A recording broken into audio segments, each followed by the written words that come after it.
परमेश्वर का पवित्र नाम का महिमा हो।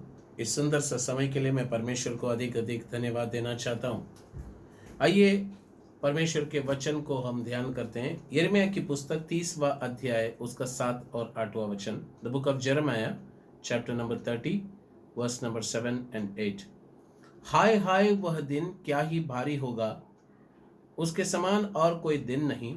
वह याकूब के संकट का समय होगा, परंतु वह उससे भी छुड़ाया जाएगा। और सेनाओं के यहोवा की यह वाणी है कि उस दिन मैं उसका रखा हुआ जुआ तुम्हारी गर्दन पर से तोड़ दूंगा और तुम्हारे बंधनों को टुकड़े टुकड़े कर डालूंगा, और परदेशी फिर उनसे अपनी सेवा न करने पाएंगे। प्रभु का पवित्र नाम का महिमा हो। हर एक इंसान की जिंदगी में अलग अलग समय आता है, और आज हम ध्यान करने वाला विषय है कि समय के विषय में, कि संकट के समय के विषय में हम ध्यान कर रहे हैं। मेरा सवाल एक सवाल ये है कि आप आपके जीवन में कौन सी समय में आप गुजर रहे हैं, कौन से किस्म का समय आपके जीवन में गुजर रही है। अगर आप सभा उपदेशक की पुस्तक में पढ़ेंगे 3वां अध्याय में, हर चीज के लिए एक समय करके लिखा है, और उस समय में 28 प्रकार के समय के विषय में हम देख सकते हैं, और उसमें ये संकट का समय के विषय में लिखा नहीं है। तो इस संकट के समय को अगर उसमें जोड़ देंगे तो 29 चीजों को हम मिला सकते हैं। प्रभु का स्तुति हो। इस वचन में पढ़ते समय याकूब को संकट था करके लिखा है। याकूब की जिंदगी में एक समय आया जब वो संकट का सामना किया। उसकी जिंदगी में एक समय आया, तो जरा ये सोचते समय में अपनी जिंदगी को देखना है कि मेरी जिंदगी में क्या समय चल रहा है। संकट का समय चल रहा है, कौन से समय चल रहा है, कौन से समय में मैं हूं अभी। क्या ये शांत का समय है, या तो ये बहुत ही गड़बड़ी का समय है, या तो ये एक ऐसा समय है कि आपको लोग ने त्याग दिए या इनकार कर दिए। क्या ये एक ऐसा समय है जहां पर लोग आपको दुख दिला रहे हैं या आपको चिंता में डाल रहे हैं। कौन सी किस्म का समय आप पर बह रहा है। याकूब की जिंदगी में अलग अलग प्रकार के अनुभव थे। ये अलग अलग अनुभवों के बीच याकूब चला, लेकिन ऐसा एक समय आया जहां पर उसे रुककर ये देखना पड़ा कि मुझे संकट का समय आया है। प्रभु का स्तुति हो। जो वचन आज हम पढ़े, यिर्मयाह की पुस्तक 30वां अध्याय उसका 7 और 8वां वचन, ये आपके जीवन में एक प्रॉमिस वर्स यानी कि वादा का वचन बनकर रहे। परमेश्वर कभी भी किसी को भी अकेला नहीं छोड़ते। God will never leave anyone alone. परमेश्वर किसी का भी परीक्षा भी नहीं करते, और परमेश्वर किसी का परीक्षा करना भी नहीं चाहते। प्रभु को स्तुति हो। तो इस वचन में हमने पढ़ा, क्या ही भारी होगा वो दिन, उसके समान और कोई दिन नहीं। प्रभु को स्तुति हो। ये एक बहुत ही अंधियारा का दिन है। एक इंसान के जीवन में क्या क्या किस्म के समय गुजर रहा है, कैसा किस्म का एक दिन गुजर रहा है। एक अंधेरा का दिन। क्या आप अकेलापन का जिंदगी जी रहे हैं? क्या आपके जीवन में आप कलीसिया में तो है, हाँ, आप कलीसिया में कई लोग हैं, आप कलीसिया में जाते आते हैं, और आप एक आत्मिक व्यक्ति है। प्रभु को स्तुति हो। एक आत्मिक व्यक्ति हो या अकेला व्यक्ति हो या कलीसिया में जाने वाला व्यक्ति हो, क्या वो कभी ऐसा चाहेगा कि मेरी जिंदगी में एक संकट का समय आए? बिल्कुल नहीं, कोई नहीं चाहता है। क्योंकि परमेश्वर, प्रभु को स्तुति हो, एक बात को हम समझना जरूरी है कि हम चाहते नहीं हैं संकट के समय को, लेकिन संकट हमें ढूंढ कर आता है। लेकिन संकट जब हमें ढूंढ कर आता है तो हमें एक विश्वास, एक बात को हम समझ पाते हैं कि संकट एक सामर्थ है। That is a power. प्रभु को स्तुति हो। वो हमको ढूंढ कर आ रहा है, हमको सताने ढूंढ कर आ रहा है। वो सताते समय में कभी ये मत सोचना कि मैं अकेला सताया जा रहा हूं। नो, कभी नहीं। परमेश्वर इतना बड़ा परमेश्वर है कि वो हमें वादा देते हैं, तू डर मत, मैं तुझे सारी संकट से तुझे छुड़ा लूंगा। प्रभु को स्तुति हो। याकूब ने कभी सोचा नहीं कि उसके जीवन में संकट आएगी, लेकिन परमेश्वर कहते हैं कि उसको परमेश्वर छुड़ाएंगे। अय्यूब भी अपने जीवन में संकट के बीच में गया, दाऊद भी अपने जीवन में संकट के बीच में अपने जीवन गुजारा, और अनेक परमेश्वर के लोग हैं जो संकट के बीच में गए हैं। अब सवाल ये आता है कि ये संकट मेरे पास आया कैसा? संकट के लिए अगर जगह देंगे तो संकट आएगा। तो संकट आया कैसा? क्यों परमेश्वर हमें संकट की मार्ग के बीच में से लेकर चल रहे हैं? अगर आपको इस विषय को समझने की ताकत है तो मैं आपको यकीन दिलाता हूं कि आप इस संकट से बाहर निकलेंगे। प्रभु को स्तुति हो। आज मेरा ये मैसेज आपको जो लेकर आया हूं, इसका उद्देश्य यही है कि आप इस मैसेज को सुने, ताकि आप यदि कोई संकट में फंसे हैं, उस मैसेज को सुनने के बाद प्रभु आपको उस संकट से बाहर निकाले। अब याकूब की जिंदगी में एक संकट का समय आया, लेकिन परमेश्वर कहते हैं उनको उस संकट से बाहर निकालेंगे। अगर हम लोग, प्रभु को स्तुति हो, संकट मुझ पर आया है करके हम बोलेंगे ना, जितने भी अपने साथ थे ना सब निकल जाते हैं, सब छोड़कर चले जाते हैं। संकट आ गया बोलेंगे तो अपने रिश्तेदारी हमको छोड़कर जाते हैं। मुझ पर संकट आ गया बोलेंगे, कभी कभी माँ बाप भी छोड़ देते हैं। अगर आपकी जिंदगी में, आपके बच्चों के जीवन में, आपके जीवन में अगर संकट आए, इवन बच्चे छोड़कर जाते हैं, पति को पत्नी छोड़ देते हैं, पत्नी को पति छोड़ देते हैं। संकट एक बहुत भयानक चीज है।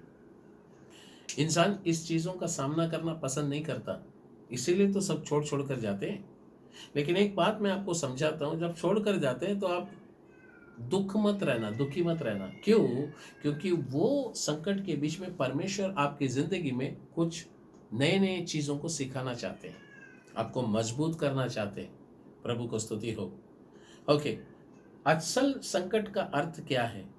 संकट का अर्थ क्या है? नेहमिया की पुस्तक 9वां अध्याय 37वां वचन, the book of Nehemiah chapter number 9 verse number 37 लिखा है, इसकी उपज से उन राजाओं को जिन्हें तूने हमारे पापों के कारण हमारे ऊपर ठहराया है, बहुत धन मिलता है, और वे हमारे शरीरों और हमारे पशुओं पर अपनी अपनी इच्छा के अनुसार प्रभुता जताते हैं, इसलिए हम बड़े संकट में पड़े हैं। यहाँ संकट का अर्थ क्या है मालूम है क्या? जब कोई आपका मेहनत का फल खाता है और आप पर हक जताता है, आपको नियंत्रण में रखता है, उसको संकट कहते हैं। बाइबल हमें कहता है, भजन संहिता 128वां भजन संहिता उसका 2वां वचन में, तू अपनी कमाई को निश्चय खाने पाएगा। अब बात ऐसा है, जब हम खाते, हम जब मेहनत करते हैं, जब हम कमाते हैं, हम नहीं चाहते हैं कि हमारी कमाई कोई पराया इंसान के घर चला जाए। बिल्कुल नहीं। यहाँ पर तो गड़बड़ क्या है कि नेहमिया कहता है कि हम मेहनत करते हैं और राजा उसे खा लेता है। हम तकलीफ उठाते हैं और कोई खा लेता है, और वो खाना सिर्फ नहीं, हमको शरीर में दुख भी देता है, हम पर वो प्रभुता भी करता है, हमको कंट्रोल भी कर लेता है। नीति वचन 5वां अध्याय उसका 10वां वचन, the book of Proverbs chapter 5 verse 10, उसमें लिखा गया है, जब एक व्यक्ति का जिंदगी बराबर नहीं है, प्रभु के नज़र में सही नहीं है, तो पराये व्यक्ति आकर उसका धन लेकर जाएंगे। पराये व्यक्ति के घर पर उसका धन होगा, उसका हाथ का मेहनत का फल पराये व्यक्ति के घर पर होगा। जब पराया व्यक्ति आपका धन लेकर जाएगा, आपका मेहनत का फल पराये व्यक्ति के घर पर होगा। कितनी कठिन बात है ये कि आप मेहनत करते हैं और दूसरा फल लेकर जाता है, आपका सारा धन और किसी व्यक्ति के घर पर होता है।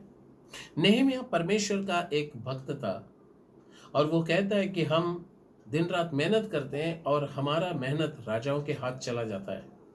ये हमारे पास हमारी मेहनत का फल नहीं आता।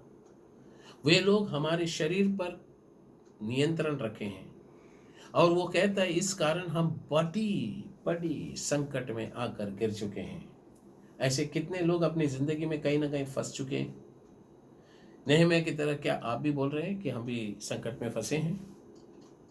ऐसे संकट में फंसने वालों के मन में शांति नहीं रहता है, मेंटली दे आर अपसेट।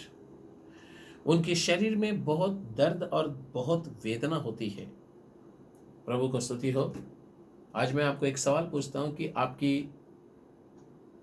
तनख्वाह कहां पर जा रही है? Where is your income going? प्रभु को स्तुति हो कि आपका जिंदगी में आप सिर्फ कर्ज के लिए आप सिर्फ कर्जा भराते आ रहे हैं। बहुत मुश्किल से ज़िंदगी जी रहा है। क्या आपकी पैसा अस्पताल में जा रहा है? क्या आपके पैसों में तकलीफ हो रही है? बाइबल का वचन के अनुसार एक आशीषित पाया हुआ व्यक्ति अपना मेहनत का फल को खाएगा, लेकिन गड़बड़ क्या हो रहा है कि वो हमारे पास हमारी मेहनत का फल ही नहीं आ रहा है। एक दिन दाऊद अपनी जिंदगी में उसका धन को खो दिया, उसका परिवार, उसके बच्चे, उसकी पत्नी, सब कुछ उसने खो दिया। सब कुछ लूट मार करने वाले लोग आकर लेकर गए। ये जब लौट कर आया, देखा उसकी बीवी नहीं, उसके बच्चे नहीं, उसके घर के अंदर की सामान नहीं। ये क्या हुआ? आकर प्रभु के पास वो रोना शुरू किया, और रोने के बाद परमेश्वर उसकी प्रार्थना को सुनकर उसको जवाब दिया, तो जो कुछ भी खोया मैं तुझे लौटाऊंगा। प्रभु को स्तुति हो। हम बाइबल के अंदर एक बड़ी हस्ती को देखते हैं, दानी अपना सुलेमान, प्रभु को स्तुति हो। इजरायलियों को देखते हैं। इजरायलियों का समस्या क्या था? अगर निर्गमन का पुस्तक 5वां अध्याय को पढ़ेंगे तो वहां पर इजरायली लोग को ईंट बनाना है, ब्रिक्स, और ईंट बनाने के बाद उनको तनख्वाह के रूप में क्या मिलता था? उनको चारा मिलता था। वो चारा लेकर जाना है, मार्केट में बेचना है, और बेचने के बाद उससे जो पैसा मिलेगा उसी से खाना खरीदना है।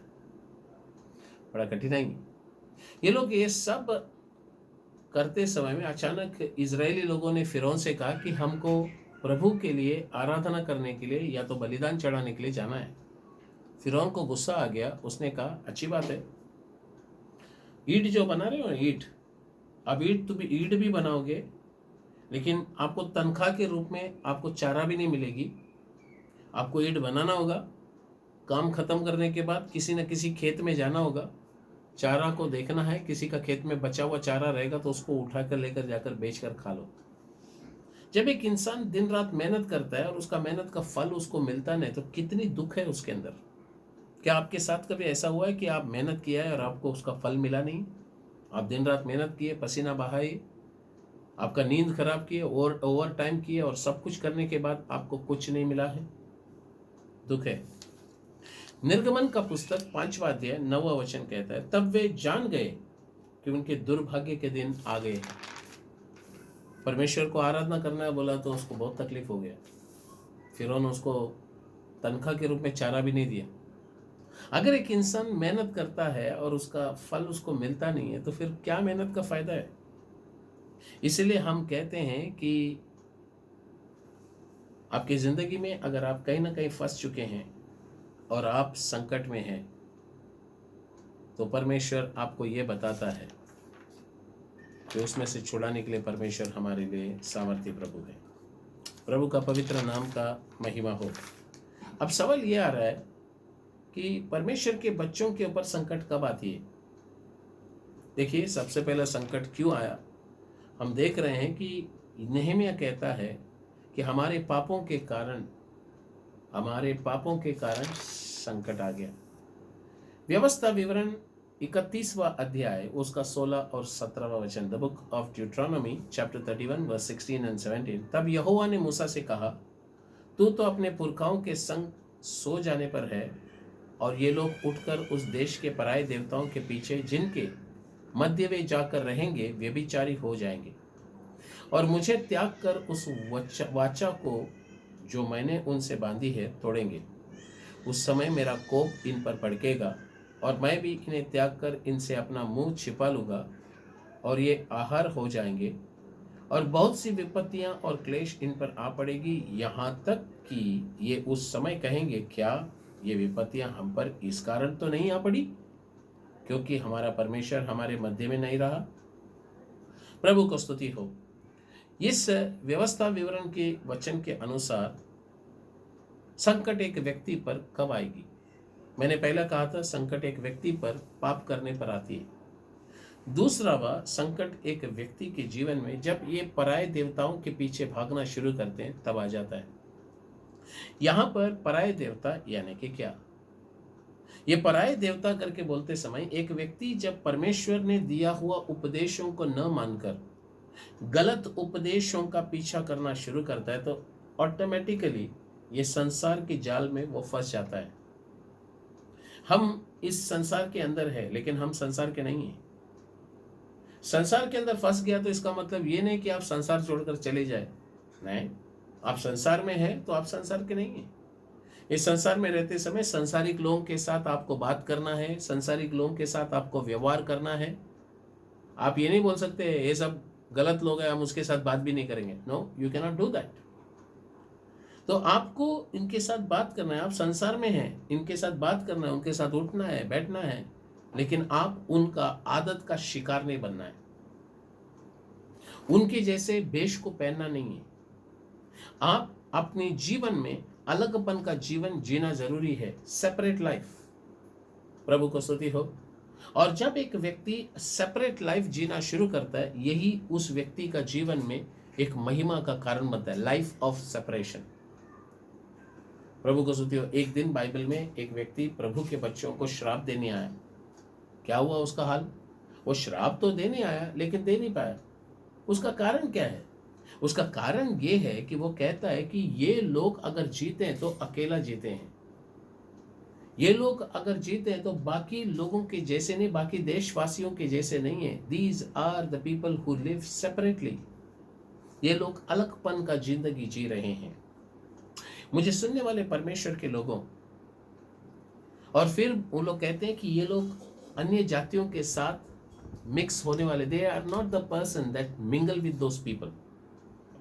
प्रभु का पवित्र नाम का महिमा हो। अगर आप इस संसार में जी रहे हैं तो आपको बात करना तो जरूरी है, आपको लोगों के साथ व्यवहार करना जरूरी है, लेकिन आपको अलगपन का जिंदगी को ध्यान में रख के जीना है। प्रभु का स्तुति हो। प्यारे परमेश्वर के लोगों, इसी प्रकार एक विश्वासी जो कलीसिया में है, जो परमेश्वर के बच्चे हैं, उनकी जिंदगी में भी ऐसे सेपरेशन लाइफ होना जरूरी है। प्रेरित पौलुस कोरिन्थ कलीसिया के विश्वासियों से बातें करते समय, उनको चिट्ठी देते समय, उनके लिए बातें करते समय उनको कहते हैं कि तुम एक अलगपन का जिंदगी जीना, you should live a life of separation. आप इस दुनिया में जी रहे हो तो बाहरी दुनिया में आपको अलगपन का जिंदगी जीना है, और कलीसिया के अंदर आपको अलगपन का जिंदगी जीना है। क्यों बाहरी दुनिया में लाइफ ऑफ सेपरेशन? क्यों? क्योंकि वहां पर अविश्वासी है। क्यों कलीसिया के अंदर लाइफ ऑफ सेपरेशन? क्यों कलीसिया में अलगपन का जिंदगी? क्योंकि कलीसिया के अंदर प्रभु से पीछे हटे हुए लोग बहुत मिलेंगे। ये लोग बाहर से प्रार्थना करते हैं, आराधना करते हैं, लेकिन मन प्रभु से दूर चला गया है। तो प्रेरित पौलुस कहता है कि ऐसे कलीसिया के अंदर भी लोग हैं जिससे तुम्हें अलग रहना है, नहीं तो उन्हीं के साथ तुम जाकर गिरोगे और वे लोग तुम्हें नरक तक पहुंचाने में सफलता पाएंगे। आपको क्यों परमेश्वर नरक के लिए नहीं बुलाया? आपको तो स्वर्ग के लिए बुलाया। You are called to go to heaven. प्रभु को स्तुति हो। प्यारे परमेश्वर के लोगों, जिंदगी में सुलेमान के विषय में हम पढ़ते हैं। बहुत बड़ी हस्ती है, बहुत बड़ा इंसान है, और सुलेमान अपने जीवन में कैसा उसके जीवन में पतन आ गया। How did he fail? वो कैसे जीवन में गिर चुका विश्वास के जीवन में। और वो उसके बारे में कहते समय में, मैं एक प्रचारक हूं, यानी कि कोई पास्टर उसको जाके प्रचार नहीं कर सकता है। क्यों? बुद्धि के लिए बुद्धि है, ज्ञान के लिए ज्ञान है। सारे लोग उसके कदमों में आकर बैठकर प्रचार सुनते हैं। वो कहता है मैं एक प्रचारक हूं, आई एम ए प्रीचर। वो जब अपने बारे में बात करता है कि मुझे ये सारी चीजों से बचना है करके कहता है। अब मैं एक बात आपको बताना चाहता हूं, वो गिरा कैसा। परमेश्वर ने इजरायलियों को मिस्र देश से बाहर निकाला और फिर उनके साथ कोई संबंध नहीं होना है करके कहा। लेकिन बात ऐसा है, ये इंसान ने सीधा अपने लिए एक अच्छा लड़की ढूंढना है बोलकर शादी करने के लिए सीधा किधर गया? फिरौन से बात करने लगा, तेरी बेटी मुझे दे दे। उसकी बेटी को उसने शादी किया, और उसकी बेटी कोई आत्मिक बेटी नहीं थी, वो एक अविश्वासी है। वो परमेश्वर पर कोई विश्वास नहीं करता है। इसके जैसे और भी बहुत सारे लोगों को उसने शादी किया, बहुत सारे रानियां थी। उसने शादी तो किया, लेकिन गड़बड़ ये है, ये विश्वासी है क्या, अविश्वासी है क्या, परमेश्वर को मानते हैं क्या, नहीं मानते हैं क्या, उसे कोई फिक्र नहीं था। प्रभु को स्तुति हो। प्यारे परमेश्वर के लोगों, उसने अपने ही जगह पर, अपने ही देश के अंदर उस फारोन की बेटी के लिए उसने अच्छा एक मकान बनाया, बड़ा एक पैलेस बनाया, और उसमें उसको रहने के लिए सारी सुविधा बनाई। लेकिन बात ऐसा है, ये लोग सब लोग वहां पर आए, लेकिन ये लोग परमेश्वर को आराधना करने वाले लोग नहीं है, ये अन्य देवताओं की आराधना करते हैं। और यही लोगों ने लास्ट में सुलेमान को प्रभु के पास से दूर लेकर चले गए। हम इस विषय को पहले राजाओं का पुस्तक में पढ़ सकते हैं, क्योंकि ऐसे सोलोमन के दिन में बाइबल कहता है, पहला राजाओं 5वां अध्याय 4 हुआ वचन, वो कहता है, अब मेरे परमेश्वर यहोवा ने मुझे चारों ओर से विश्राम दिया है, और ना तो कोई विरोधी है, ना कुछ विपत्ति देख पड़ती है। तो इसके समय में परमेश्वर ने इसे कोई भी विरोधी दिया नहीं, यानी कि युद्ध करने लायक तो कोई था नहीं। परमेश्वर सबको शांत करा दिया। लेकिन दूसरा राजा 11वां अध्याय 9वां वचन में हम पढ़ते, पहला राजा 11वां अध्याय 9वां वचन, the book of first Kings chapter 11 verse 9। तब यहोवा ने सुलेमान पर क्रोध किया, क्योंकि उसका मन इजराइल के परमेश्वर यहोवा से फिर गया था, जिसने 2 बार उसको दर्शन दिया। परमेश्वर का दर्शन देने का मकसद क्या था? कि ये मुझसे दूर ना जाए, मेरे पास आए। दर्शन प्राप्त करने के बाद भी बाइबल कहता है सुलेमान प्रभु से दूर चला गया, उसका मन चला गया दूर। ये अविश्वासियों को शादी करके लेके आया, और फिर मन प्रभु से चला गया, तो ये भी अन्य देवी देवताओं के सामने खड़ा रहना शुरू किया।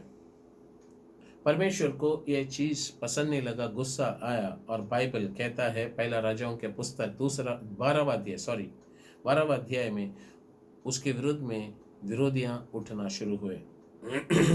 आज आपकी जिंदगी में समस्याएं हैं, आप समस्या के बीच में हैं, आप परेशानी के बीच में हैं, आप संकट के बीच में हैं। प्रभु को स्तुति हो। दाऊद भी तो संकट के बीच में था, लेकिन ये संकट करता क्या है कि इंसान के अंदर आ गया तो करता क्या है, वो इतना बढ़ता है कि वो इंसान भारी हो जाता है, वो गिर जाता है, उसको खींच कर नरक तक लेकर जाने में ये संकट सफल होना शुरू होता है। प्रभु को स्तुति हो। भजन संहिता 71 का 20, तूने तो हमको बहुत से कठिन कष्ट दिखाए हैं, परंतु अब तो फिर से हमको जिलाएगा और पृथ्वी के गहरी गड्ढों में से उभार लेगा। अब ये जो संकट है दाऊद के जिंदगी में, उसे इतनी गहरी, प्रभु को स्तुति हो, पृथ्वी के गहरे गड्ढे में डाल दिया, पूछना नहीं। और ये प्रार्थना कर रहे हैं, परमेश्वर इस गड्ढे में से मुझे बाहर निकाल, इस गड्ढे से मुझे बाहर निकल, मुझे फिर एक बार जिला दे। जब एक व्यक्ति परेशानी उठाता है, वो परेशानी कितनी भयानक है केवल उसी व्यक्ति को पता चलेगा। इस संकट में आपकी जिंदगी गया होगा तो आपकी जिंदगी को आप बेहतरीन जान सकेंगे। तो ये प्रभु का वचन में ये संकट क्या है, व्हाट इज दिस डिस्ट्रेस। अगर इसको समझना है तो अय्यूब का पुस्तक 5वां अध्याय, उसका अगर पढ़ेंगे 19वां वचन, लिखा है, वह तुझे 6 विपत्तियों से छुड़ाएगा, वरन 7 से भी तेरी कुछ हानि न होने पाएगी। अब परमेश्वर का वचन कहता है तुम्हें छुड़ाएगा, किससे? विपत्तियों से, संकट से छुड़ाएगा। तो योग के जीवन में, अय्यूब के जीवन में कैसे किस्म के संकट आया? नंबर 1, उसके जिंदगी में अकाल आ गई। नंबर 2, मृत्यु आई। नंबर 3, युद्ध आया। नंबर 4, तलवार आई। नंबर 5, जबान के चाबुक। नंबर 6, नाश करने वाली सामर्थ। और नंबर 7, जंगली जानवर है। अगर आपकी जिंदगी में ऐसा कोई किस्म की अटैक या तो आपसे कोई लड़ रहा है, देखिए आया हुआ जो संकट है, सबसे पहला एक है अकाल का संकट। 2 किस्म के अकाल है, शारीरिक तौर से एक अकाल है और आत्मिक तौर से एक अकाल है। प्रभु को स्तुति हो। ये अकाल का मतलब क्या है? आप कुछ भी करो उसमें कोई उन्नति नहीं है, आप आगे बढ़ नहीं पाएंगे, कंगालपन आपको, दरिद्रता आपको सताती है। अब एक व्यक्ति के जीवन में कंगालपन या दरिद्रता, बाइबल कहता है उसके जीवन में आएगा, जैसा कि एक शूरवीर व्यक्ति आता है वैसा उसकी जिंदगी में आएगा। अब अय्यूब के विषय में बाइबल कहते समय बहुत ही बड़ा एक धनी व्यक्ति है, लेकिन अब ये एक अकाल का सामना कर रहा है। प्रभु को स्तुति हो। आपको एक बात बताऊं, एक इंसान अपनी जिंदगी में अगर ऐसा कोई समस्याएं हैं, परमेश्वर उसको साथ है। एक दिन सारा पृथ्वी अकाल का सामना करेगी। वो कैसे? वचन का अकाल। मैं बोला ना, आत्मिक अकाल, उसमें वचन की अकाल आएगी। वचन की अकाल आते समय में प्रभु को स्तुति हो, वो विश्वासी की जिंदगी में बड़ी समस्याएं आना शुरू होगा। 3 किस्म की आराधनाएं, एक है बाइबल स्टडी की आराधना, दूसरा है बाट जोड़ने वाली आराधना, तीसरा है संडे की सर्विस। अब बाइबल स्टडी क्या है? बाइबल स्टडी में हम लोग क्या करते हैं? गहराई में जाते हैं, परमेश्वर का वचन का खुलासा करते हैं, सत्य को जानोगे, सत्य तुम्हें छुड़ाएगा। ये बाइबल स्टडी का काम है। बाइबल स्टडी एक इंसान का जिंदगी में परमेश्वर का स्वभाव को लेकर आकर बताता है और उसको कहता है कि तू भी बदल और इसका जैसा बन। तो बाइबल स्टडी हर व्यक्ति के लिए जरूरत है। अगर आपकी कलीसिया में बाइबल स्टडी है, आप घर पे मत बैठिएगा, चाहिएगा। इसी प्रकार अगर एक राह देखने वाली, बाट जोड़ने वाला मीटिंग करके बोलते समय, वो मीटिंग भी छुटकारा का कारण है। क्यों? क्योंकि वो मीटिंग में पवित्र आत्मा का अभिषेक उतर कर इंसान को छुड़ाता है। उतना ही केवल नहीं, प्रचार भी बहुत मुख्य है। यदि श्राप की बंधन है, प्रचार से तोड़ जाती है। प्यारे परमेश्वर के लोगों, ये बातों को समझना बहुत जरूरी है। परमेश्वर कहते हैं कि ये जो अकाल में है, शरीर मर सकता है, लेकिन आत्मा में आपको मरना नहीं है। You should not be spiritually dead. जब भी आप परमेश्वर का आज्ञा को टालते हैं, शायद परमेश्वर का श्राप उस व्यक्ति के पर आता है। क्योंकि बाइबल में लिखा है ना, जिस दिन तुम खाओगे उसी दिन तुम मरोगे। किसके बारे में? हवा के बारे में, आदम और हवा के बारे में। ये लोग शारीरिक तौर से जिंदा था, आत्मिक तौर से मर गए। ये लोग फल खाए, आत्मिक तौर से मर गए। कैसा?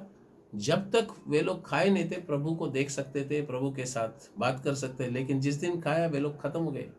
आत्मिक जीवन मर गया, जहां पर परमेश्वर से मुलाकात करना नामुमकिन हुआ। प्रभु को स्तुति हो। जब एक इंसान के जीवन में परमेश्वर से मुलाकात करना नामुमकिन होता है, वो बेचैनी हो जाता है। परमेश्वर का दर्शन नहीं, परमेश्वर का सपना नहीं, बड़ा समस्या। सपना नहीं, दर्शन नहीं, भविष्यवाणी नहीं, कोई प्रकाशन नहीं, तो इंसान क्या करेगा? इतना गड़बड़ उसकी जिंदगी में आएगा तो वो जाएगा, कोई भावी बोलने वाली आत्मा के पास जाएगा, अरे भाई मुझे कुछ तो बताओ, क्या होने वाला है। प्यारे परमेश्वर के लोगों, बात ऐसा है, शाऊल राजा की भी जिंदगी में हुई है। उसने अभिषेक को खो दिया, और अभिषेक को खोने के कारण उसकी जिंदगी में वो प्रभु से ना ही सपनों के जरिए बात करते थे, परमेश्वर उसके साथ दर्शनों के जरिए भी बात नहीं कर, उर्रिम और थुम्मीम थी, उससे भी, उसके द्वारा भी बात नहीं करते थे। बड़ी दुख की बात है कि ये आदमी चाहता था कि कल युद्ध होने वाली है तो मेरा क्या होगा, उस युद्ध में मैं जीतूंगा या हारूंगा। तो सीधा भावी बोलने वाली उस औरत के पास गया, उसने आत्माओं को बुलाया और फिर ये पूछ रहे, तो बूढ़ा जैसा एक आया, शामुएल का जैसा दिखता था। उसने कहा कल तू मेरे साथ रहेगा। कभी कभी लोग पास्टर के पास कुछ समस्याओं को लेकर जाते हैं तो बोलते हैं क्या फायदा मिला है। कोई ज्योतिषी के पास जाएंगे, कोई भावी बोलने वाले के पास जाएंगे, उसके पास से तो उत्तर मिलेगा। ये पास्टर तो ऐसी प्रार्थना करो बोलेंगे, उत्तर नहीं देंगे। लेकिन याद रखना, यहाँ पर एक सच्चाई को बताया गया। राजा शाऊल को बोला कि तू कल मेरे साथ रहेगा। कौन? वो आत्मा बोल रही है, दुष्ट आत्मा, कल तू मेरे ही साथ रहेगा। सच्चाई बोला, लेकिन मौत के विषय में बताया। ये था एक किस्म का संकट। क्या है? अकाल। दूसरा है युद्ध। हमेशा एक व्यक्ति के जीवन में समस्याएं आती है। उसने कुछ किया नहीं होगा फिर भी समस्या आएगा, कुछ बोला नहीं होगा फिर भी समस्या आएगा, विदाउट एनी नोटिस आते रहता है। अब बात यह है, आप एक आत्मिक जीवन है तो सोचेंगे शैतान इधर है, शैतान उधर है, किधर तो है, लेकिन सच्चाई में देखेंगे तो आपके घर पे शैतान बैठा है। आपके बच्चों के साथ वो काम कर रहा है, बेबी के साथ काम कर रहा है। आपकी जिंदगी में उसी के कारण एक बहुत बड़ी संकट आ गई है। देखिए, अय्यूब का सब कुछ खत्म हो गया तो उसकी औरत बोलता है तू जिंदा क्यों है? शैतान तो घर के अंदर ही था ना। प्रभु को स्तुति हो। ये एक उसके लिए संकट थी। उसके बाद हम देखते हैं एक हथियार, वो है जबान का चाबुक। वो क्या है?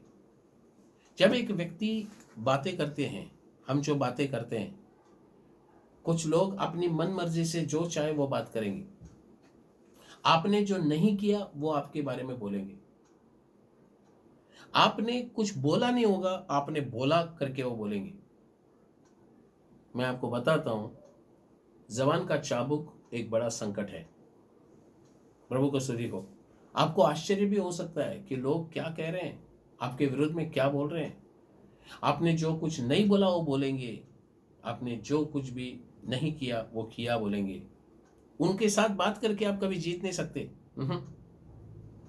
क्योंकि इस दुनिया का उसूल क्या है, एक इंसान अगर झूठ बोला 10 बार, 10 बार 20 बार बोला हुआ झूठ, 100 बार बोला हुआ झूठ को ही वो लोग सच्चाई मानते हैं। वो लोग बोलते हैं अगर 100 बार एक आदमी झूठ बोला है वही सच हो सकता है। प्यारे परमेश्वर के लोगों, बात ऐसा है कि लोग कलीसिया में आते हैं, कलीसिया में चर्च में आते हैं, आराधना करते हैं, सब कुछ पास्टर प्रचार करके उन लोगों को सबको बलून जैसा फुला के छोड़ेंगे।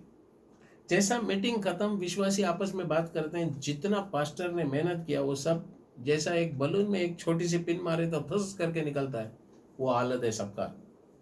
हम किसके बारे में क्या बात कर रहे हैं? क्या आप सेवक के विरुद्ध में बात कर रहे हैं, कोई विश्वासी के विरुद्ध में बात कर रहे हैं?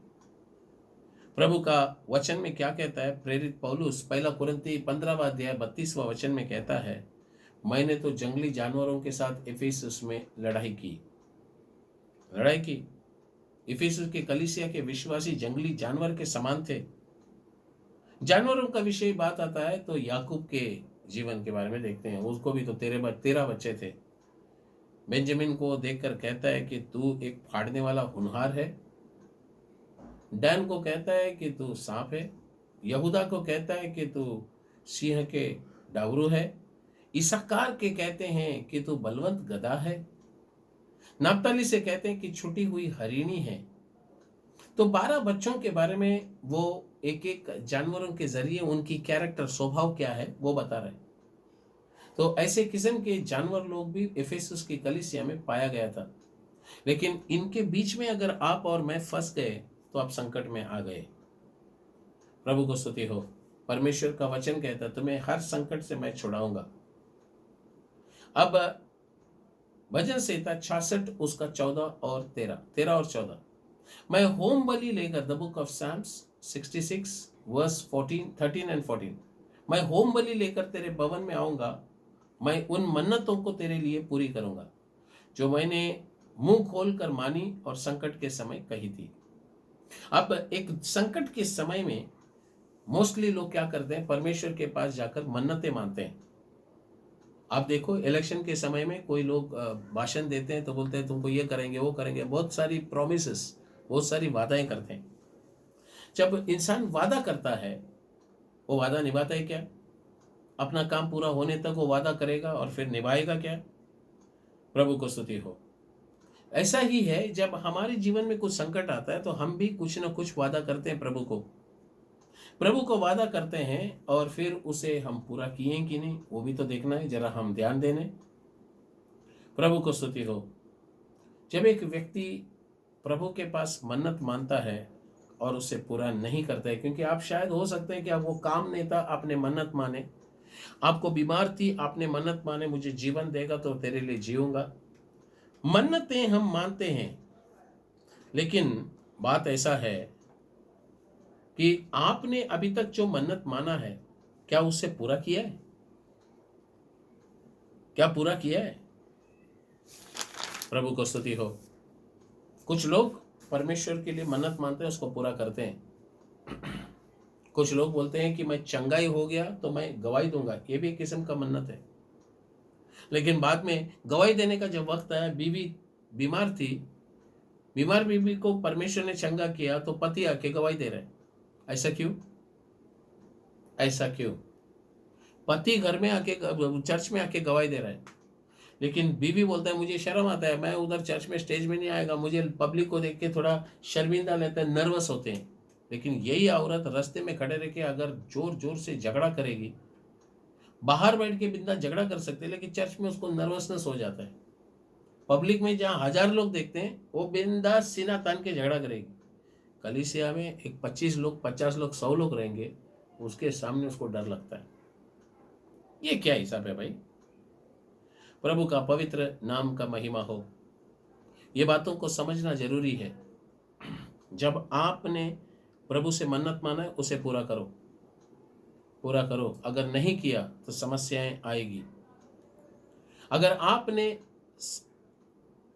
प्रभु से मन्नत माना है, उसे पूरा नहीं किया तो पाप है। लेकिन मन्नत करना ही नहीं है। अगर पूरा करने नहीं है तो मन्नत मत मानो।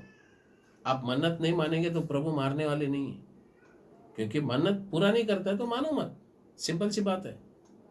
प्रभु को स्तुति हो। प्यारे परमेश्वर के लोगों, परमेश्वर एक दिन ऐसे लोगों को सवाल पूछेंगे, तूने मन्नत माना क्यों नहीं। हबक्कुक 3वां अध्याय 16वां वचन लिखा गया है, यह सब सुनते ही मेरा कलेजा कांप उठा, मेरे होठों थरथराने लगे, मेरी हड्डियां सड़ने लगी और मैं खड़े खड़े कांपने लगा। मैं शांति से उस दिन की बाट जोता रहा जब दल बांधकर प्रजा चढ़ाई करे। बाइबल में वो कहता है कि मैंने जब सुना तो मेरी अंदर कांपने लगी, कलेजा कांपने लगा, मेरी आवाज थरथराहट होने लगे, कि मेरे हड्डियों में सड़न आ गई और मैं हाथ पैर हिलना शुरू किया। प्यारे परमेश्वर के लोगों, एक समस्याओं के बीच में एक इंसान को आराम कैसा मिलेगा। आपको संकट आया, आराम कैसा मिलेगा। हबक्कुक 3वां अध्याय 17 और 18 में प्रभु का दास कहते हैं, क्योंकि चाहे अंजीर के वृक्ष में फूल न लगे और न दाखलताओं में फल लगे, जलपाई के वृक्ष से केवल धोखा पाया जाए और खेतों में अन्न न उपजे, भेड़शालाओं में भेड़ बकरियां न रहे और न थानों में गाय बैल हो, तो भी मैं यहोवा के कारण आनंदित और मगन रहूंगा और अपने उद्धारकर्ता परमेश्वर के द्वारा अति प्रसन्न रहूंगा। जो व्यक्ति परमेश्वर से प्रसन्न रहता है, जो व्यक्ति प्रभु का उपस्थिति से खुश रहता है, उसके लिए कोई भी किस्म की समस्या उसके जीवन में क्यों ना आए, प्रभु को स्तुति हो, वो प्रभु में आनंदित रहेगा। लेकिन दुष्टों से परमेश्वर कहते हैं कि तुझ पर संकट आकर जीत पाएगी। अय्यूब 15वां अध्याय 24वां वचन में लिखा है, संकट और दुर्घटना से उससे डर लगता रहता है। अगर आप याकूब है तो परमेश्वर आपको संकट से छुड़ाने के लिए आएगा। अगर आप इज़राइल है तो परमेश्वर आपको बचाएगा। अगर आप धार्मिक व्यक्ति है तो परमेश्वर आपको छुड़ाएगा। फिर एक बार बता रहा हूं, अगर आप दुष्ट है तो अय्यूब 15वां अध्याय 24वां वचन के अनुसार संकट आप पर आएगी। अगर आप याकूब है तो यिर्मयाह 30वां अध्याय 7वां वचन के अनुसार प्रभु बचाने आएगा, छुड़ाएगा। अगर आप इज़राइल है तो प्रार्थना करने वाला मनुष्य, तो भजन संहिता 25 का 22वां वचन लिखा है, परमेश्वर आपको छुड़ाएगा और सारी परेशानियों से दूर करेगा। अगर आप धार्मिक व्यक्ति है, धार्मिक व्यक्ति, राइचस मैन, नीति वचन 11वां अध्याय 8वां वचन कहता है, प्रभु तुम्हें छुड़ाएगा। मुझे सुनने वाले परमेश्वर के लोगों, जिंदगी में समस्याएं सबको आती है, लेकिन कैसी आती है देखा, पाप के कारण आता है। समस्याएं आता है पाप के कारण, समस्याएं आता है मूर्ति पूजा के कारण, समस्याएं आता है जब हम प्रभु से मन्नत माने और पूरा नहीं किया, समस्या आएगी। लेकिन इन सारी संकटों से परमेश्वर हमें छुड़ाने के लिए प्रभु यीशु मसीह को दिया है। विश्वास कर, प्रभु छुटकारा देगा। प्यारे परमेश्वर, हम तेरे पवित्र नाम को स्तुति करते हैं। संकटों से बचाने वाला परमेश्वर, एक समय आ गया है हम सब संकट का सामना कर रहे हैं, लेकिन इन संकट से बाहर निकलने की रास्ता हमें बताने वाला प्रभु तू है। इजरायलियों को बताया, हमको बताएगा। तेरे बच्चों को संकटों से बाहर कर। आज ये वचन सुनने वाले हर एक व्यक्तियों की जिंदगी में कार्य कर। सारी आदर, सारी महिमा हम तुझको देते हैं। ये प्रार्थना यीशु के नाम से मांगते हैं, सुनो और ग्रहण कीजिए। आमीन।